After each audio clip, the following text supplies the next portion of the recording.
¿Cómo activar las ondas cerebrales para lograr que una persona vibre alto? Hola, soy Jorge y te doy la bienvenida a una nueva temporada de Control C, un espacio dedicado a la divulgación de temas relacionados con fenómenos paranormales, ovnis, arqueología prohibida, conspiraciones y espiritualidad, entre otros. En este capítulo vamos a hablar del tema de las vibraciones positivas. Y el 3 de marzo de 2023 encontramos un artículo de Victoria Vera Sicardi en el diario La Nación con el siguiente título: Energía positiva. ¿Qué hacer para activar las ondas cerebrales que logran que una persona vibre alto? La cimática estudia las vibraciones u ondas de sonido y ha sido objeto de análisis por los estudiosos más reconocidos de la historia. El pasado fin de semana se realizó Origen, un congreso internacional de ciencia, espiritualidad y medicina del futuro. A través de charlas y exposiciones, 26 referentes y profesionales locales e internacionales de distintas áreas relacionadas con la salud, la biología y la astrología profundizaron sobre herramientas de autogestión y el despertar de conciencia. Entre ellos, el investigador argentino Juan Pablo Francolini expuso todos sus conocimientos sobre la ciencia de las vibraciones y cómo éstas son indispensables en la realidad humana. La cimática es el nombre que se le da al estudio de las vibraciones u ondas de sonido sobre la materia, ya sea agua, aire o incluso el propio cuerpo.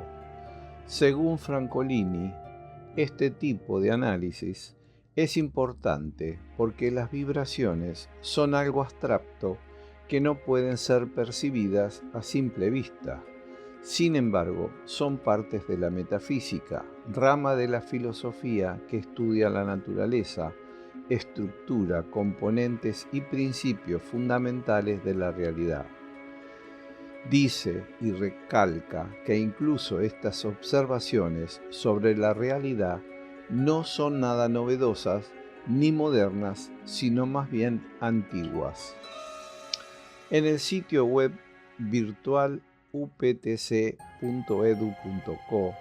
encontramos un artículo muy interesante que relaciona las vibraciones con las matemáticas, llamado La armonía de las esferas.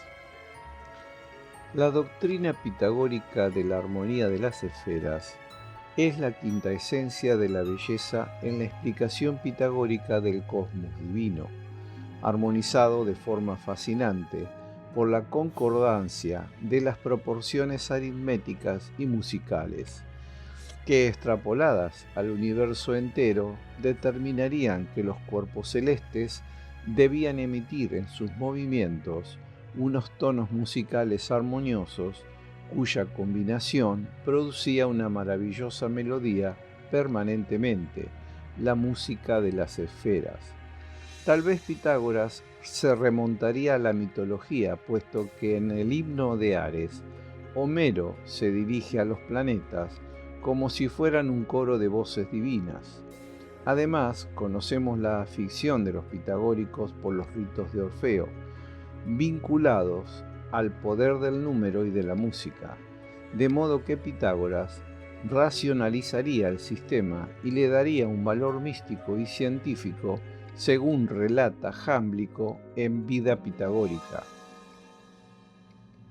Y dice: sirviéndose de un poder divino, inefable y difícil de comprender, Pitágoras aplicaba sus oídos y concentraba su mente en la sublime sinfonía del universo.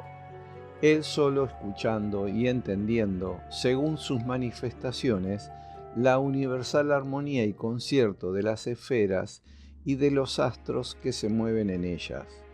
Esta armonía produce una música más plena e intensa que la terrenal por el movimiento y revolución, sumamente melodioso, bello, y variopinto, producto de desigualdades y muy diferentes sonidos, velocidades, volúmenes e intervalos. La música cósmica se produce porque los cuerpos celestes, al ser de tamaño tan grande y moverse a velocidades gigantescas, emitían a través del éter un conjunto de sonidos de la misma manera que los cuerpos terrenales producen vibraciones cuando se mueven en el aire, como por ejemplo las velas de un barco cuando suenan con la brisa. Pero los hombres no pueden escuchar la melodía del barco cósmico porque han crecido acostumbrados a ella, lo mismo que el herrero se ha acostumbrado al ruido de sus martillos.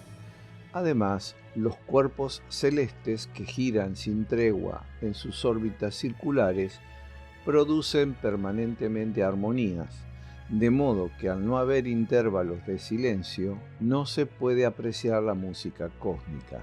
Es decir, el sonido armonioso de las esferas no es congénito, pero no lo podemos oír, ya que el sonido y el silencio se perciben por mutuo contraste.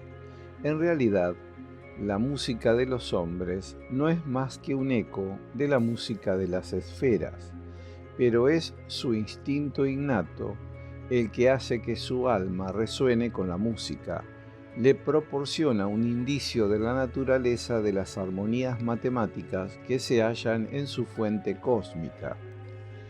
El sonido emitido por cada esfera corresponde a un tono diferente de la escala musical, dependiendo de los radios de sus órbitas, como los tonos musicales emitidos por las cuerdas dependen de su longitud. La vida en la Tierra se ve afectada por la música de las esferas, porque ésta gobierna los ciclos temporales de las estaciones, los ciclos biológicos y todos los ritmos de la naturaleza. He aquí, en breve síntesis, la doctrina pitagórica de la armonía de las esferas, desarrollada de forma clara y crítica por Aristóteles en su obra Del cielo. La doctrina de la armonía de las esferas prendió en la imaginación de escritores de las generaciones posteriores, variando los detalles según la evolución de las teorías sobre el movimiento planetario. Platón, Plinio, Ptolomeo, Cicerón, Plotino, Jámblico, San Agustín, Boecio, Filón, Casiodoro, San Isidoro, Shakespeare y otros muchos aluden a ella frecuentemente, pero quizás sea en la Oda a Salinas de Fray Luis de León donde la mística pitagórica alcanza la más bella descripción poética de la música de las esferas. La idea pitagórica de la música de las esferas no deja de ser una especulación fantástica que hoy nos suena a música celestial, pero tanto Kepler como Newton le escribieron pentagramas y Einstein fugas y límites. Kepler basó en ella su inspiración en la búsqueda de la armonía del movimiento planetario y, en efecto, una ferviente combinación de mística pitagórica y meticulosa experimentación permitió a Kepler encontrar sus famosas leyes. Como es natural, ha tenido su influencia sobre la música sinfónica, de modo que la crítica musical ha querido ver reminiscencias pitagóricas en algunas composiciones como la creación de Haydn. Así habló Zaratustra de Strauss y la consagración de la primavera de Stravinsky. Modernamente, también Vangelis parece haberse inspirado en la música de las esferas para la realización de algunas de sus composiciones, sobre todo en los de la serie televisiva Cosmos de Carl Sagan. Por otro lado, en el siglo pasado, Albert Einstein se dio cuenta de que los átomos presentes en los sólidos vibran debido a su energía térmica.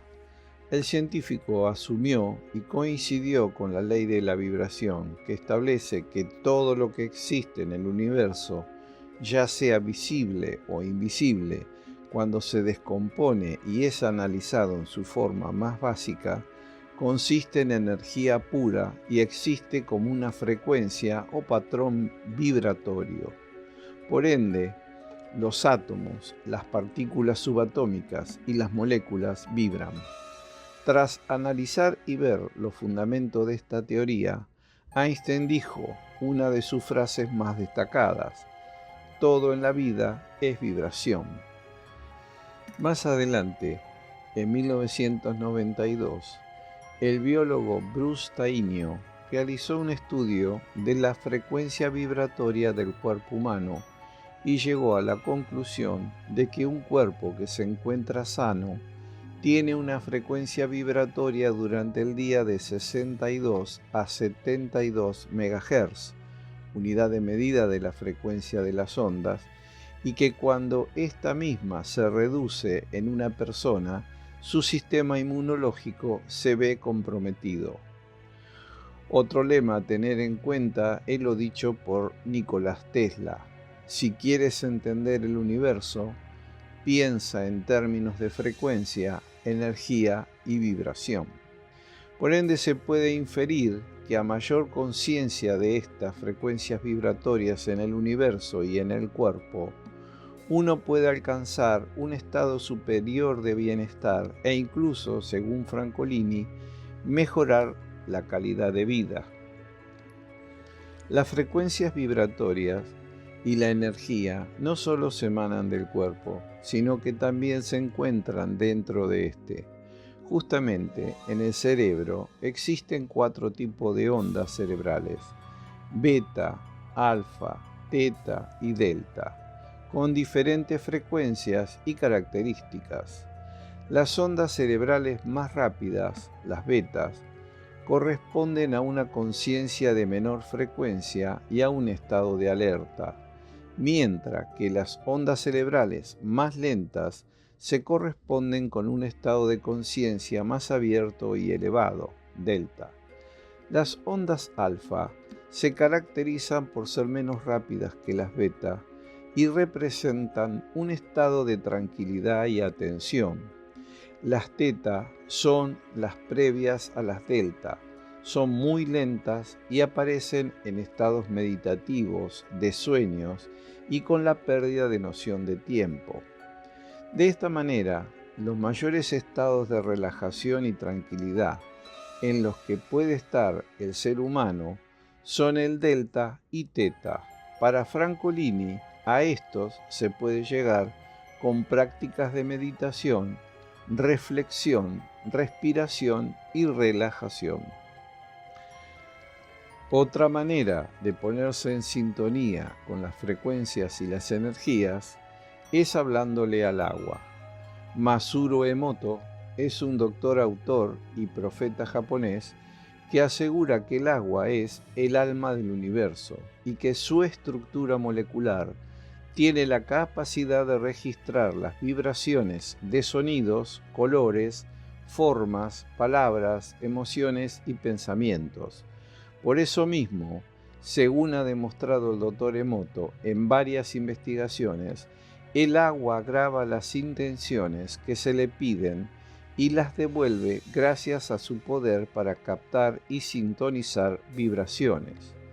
En sus experimentos, Emoto demostró que cuando el agua se le muestra una palabra, imagen, sonido, ésta la recibe con una vibración y expresa el mensaje de una forma específica.